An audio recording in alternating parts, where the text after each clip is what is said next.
Chapter 1. Once Upon a Time.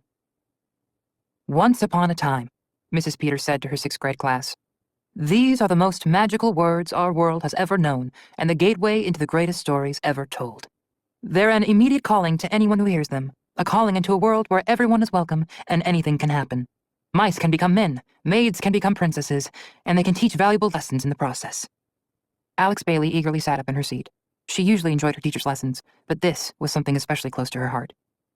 Fairy tales are much more than silly bedtime stories, the teacher continued. The solution to almost every problem imaginable can be found in the outcome of a fairy tale. Fairy tales are life lessons disguised with colorful characters and situations. The Boy Who Cried Wolf teaches us the value of a good reputation and the power of honesty. Cinderella shows us the rewards of having a good heart. The Ugly Duckling teaches us the meaning of inner beauty. Alex's eyes were wide, and she nodded in agreement. She was a pretty girl with bright blue eyes and short strawberry blonde hair that was always kept neatly out of her face with a headband. The way the other students stared at their teacher, as if the lesson being taught were in another language, was something Mrs. Peters had never grown accustomed to. So, Mrs. Peters would often direct entire lessons to the front row, where Alex sat. Mrs. Peters was a tall, thin woman who always wore dresses that resembled old, patterned sofas. Her hair was dark and curly and sat perfectly on the top of her head like a hat, and her students often thought it was. Through a pair of thick glasses, her eyes were permanently squinted from all the judgmental looks she had given her classes over the years. Sadly, these timeless tales are no longer relevant in our society, Mrs. Peters said. We have traded their brilliant teachings for small-minded entertainment like television and video games. Parents now let obnoxious cartoons and violent movies influence their children. The only exposure to the tales some children acquire are versions bastardized by film companies. Fairy tale adaptions are usually stripped of every moral and lesson the stories were originally intended to teach and replaced with singing and dancing forest animals. I recently read that films are being created depicting Cinderella as a struggling hip-hop singer and Sleeping Beauty as a warrior princess battling zombies.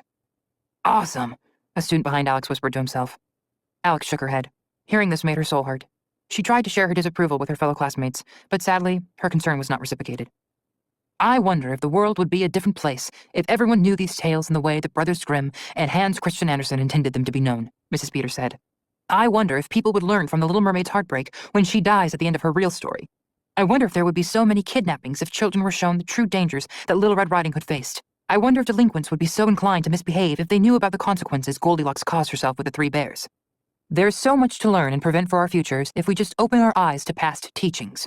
Perhaps if we embraced fairy tales as much as we could, it would be much easier to find our own happily ever afters. If Alex had her way, Mrs. Peters would be rewarded with thunderous applause after each lesson she gave. Unfortunately, all that followed her classes was a mutual sigh of relief among the students, thankful that they were over. Let's see how well you all know your fairy tales, the teacher said with a smile, and began pacing the room. In Rumpelstiltskin, what did the young maiden's father tell the king that his daughter could spin hay into? Does anyone know? Mrs. Peters scanned the classroom like a shark looking for wounded fish. Only one student raised her hand. Yes, Miss Bailey, Mrs. Peters called.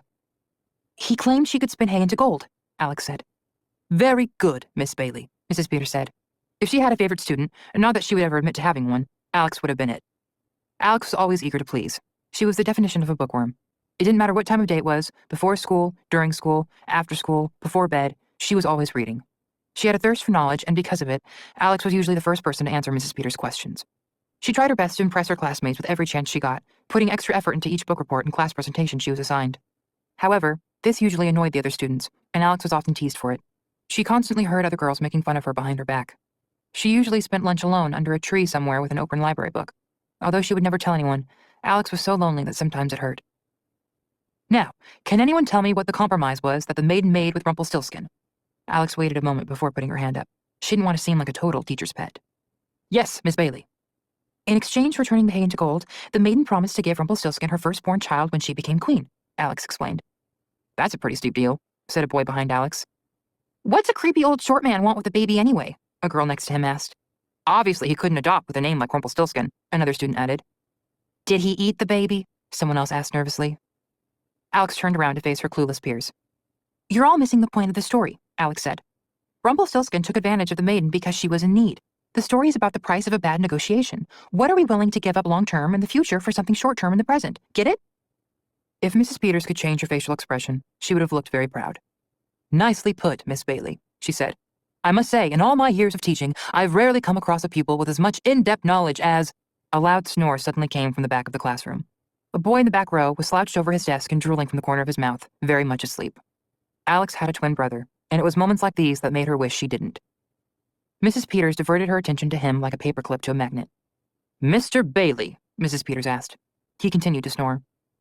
"Mr. Bailey," Mrs. Peters asked again, kneeling down closer to him. He let out another enormous snore. A few of the students wondered how it was possible for such a loud noise to come out of him. "Mr. Bailey," Mrs. Peters shouted in his ear. As if someone had lit a firework under his seat, Connor Bailey jumped back to life, almost knocking his desk over. "Where am I? What happened?" Connor asked in a panicked state of confusion.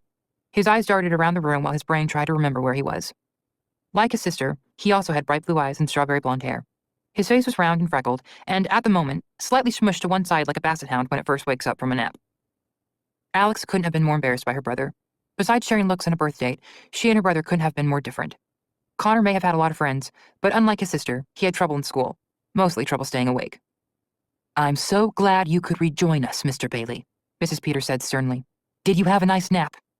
Connor turned bright red. "I'm so sorry, Mrs. Peters," he apologized, trying to be as genuine as possible. "Sometimes when you talk for long periods of time, I doze off. No offense, I can't help it." "You fall asleep in my class at least twice a week," Mrs. Peters reminded him. "Well, you do talk a lot." Before he could stop himself from saying it, Connor knew it was the wrong thing to say. A few of the students had to bite their hands to stop from laughing. "I recommend you stay awake while I teach, Mr. Bailey," Mrs. Peters threatened. Connor had never seen anyone squint their eyes so tight without shutting them before. "Unless you know enough about fairy tales to teach this lesson yourself," she added. I probably do," Connor said. Once again, he spoke without thinking. I know a lot about this stuff, that's all." "Oh, really?" Mrs. Peters never backed down from a challenge, and every student's worst nightmare was that they'd be her challenger. "All right, Mr. Bailey, if you're so knowledgeable, answer this question." Connor gulped. "In the original tale of Sleeping Beauty, how many years does the princess sleep before she is awoken by true love's first kiss?" Mrs. Peters asked, studying his face. All eyes were on him, impatiently waiting for the slightest indication that he didn't know the answer.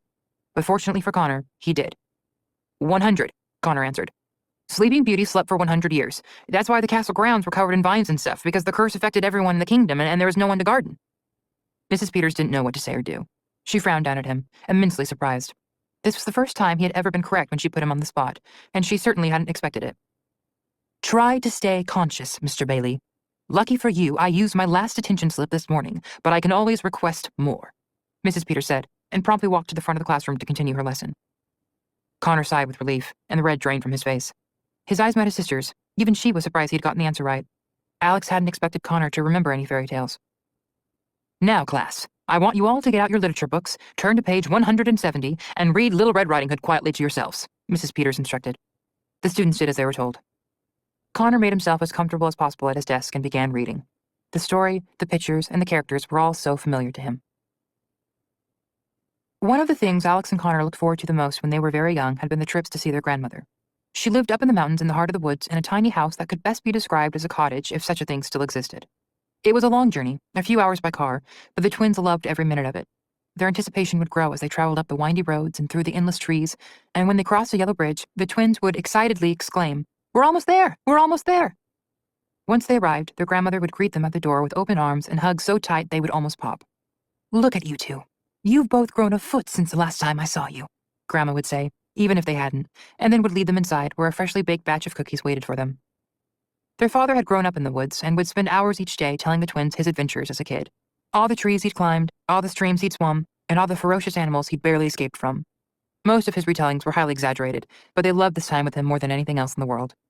"Someday, when you're older, I'll take you to all those secret places where I used to play," their father would tease them. He was a tall man with kind eyes that would wrinkle whenever he smiled, and he smiled quite a bit, especially when he was teasing the twins. At night, the twins' mother would help their grandmother cook dinner, and after they had eaten, as soon as the dishes were done, the family would sit around the fireplace. Their grandmother would open her big storybook, and she and their father would take turns reading the twins' fairy tales until they fell asleep. Sometimes the Bailey family would be up until sunrise. They told the stories with such detail and passion that it didn't matter how many times the twins heard the same story. They were the best memories any child could ask for. Unfortunately, the twins hadn't been back to their grandmother's cottage in a very long time. "Mr. Bailey!" Mrs. Peters shouted. Connor had dozed off again. "Sorry, Mrs. Peters," he bellowed back, sitting straight up in his seat like a soldier on guard. If looks could kill, Connor would have been dead from the scowl she was sending him. "What did we think of the real Little Red Riding Hood?" the teacher asked her class. A girl with frizzy hair and thick braces raised her hand. "Mrs. Peters?" the frizzy-haired girl asked. "I'm confused." "And why is that?" Mrs. Peters said, as if asking, "What on earth could you possibly be confused about, idiot?"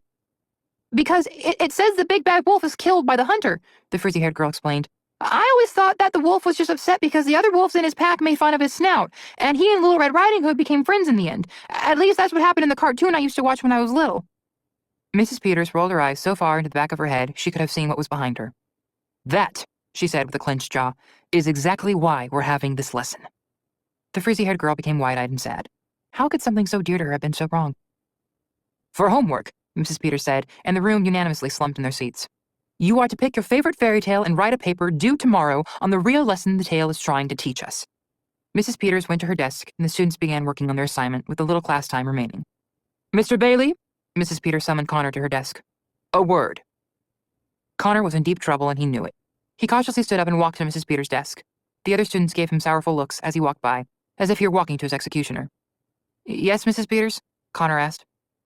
Connor, I'm trying to be very sensitive about your family situation, Mrs. Peters said, glaring at him over the frames of her glasses. Family situation. 2 words Connor had heard too many times in the last year. However, Mrs. Peters continued, there is certain behavior I just will not tolerate in my classroom. You're constantly falling asleep in class, you don't pay attention, not to mention you quiz and test very poorly. Your sister seems to be functioning just fine. Perhaps you could follow her example. It was a comparison that felt like a kick in the stomach every time someone made it. Indeed, Connor was not his sister by any means, and he was always punished because of it. If this continues, I will be forced to have a meeting with your mother. Do you understand? Mrs. Peters warned him. Yes, sir. I mean, ma'am. I meant ma'am. Sorry. It just hadn't been his best day. Okay, then. You may have a seat. Connor slowly walked back to his seat, his head hanging slightly lower than it had all day. More than anything, he hated feeling like a failure. Alex had watched the entire conversation between her brother and their teacher. As much as her brother embarrassed her, she did feel for him as only a sister could. Alex flipped through her literature book, deciding on which story to write about. The pictures weren't as colorful and exciting as they had been in their grandmother's book, but seeing all the characters she had grown up reading about made her feel at home, a feeling that had recently become a rarity. If only fairy tales were real, she thought. Somebody could wave a wand and magically make things how they used to be.